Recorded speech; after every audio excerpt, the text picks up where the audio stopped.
যদি আপনি অবাধ্য হন, পাহাড় থেকে হঠাৎ যদি এখন যদি আপনার জীবনে ঝড় আসে, রাইট নাও আছে, তার মানে আপনাকে বুঝে নিতে হবে আপনি অবাধ্য। আপনি জানেন বাইবেল একটা উদাহরণ খুব পরিচিত, জোনা কি বলছিল? জোনা তুমি নিনবে যাও না, আমি তারশিশে যাব।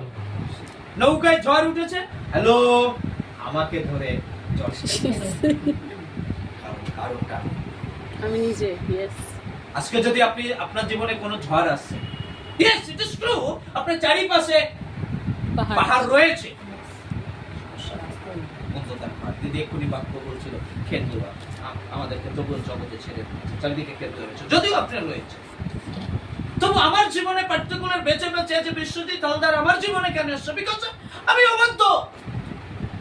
যদি এই সময় কোনো ঝড়ের মধ্যে দিয়ে আমি যাচ্ছি, কারণটা হচ্ছে আমি জানি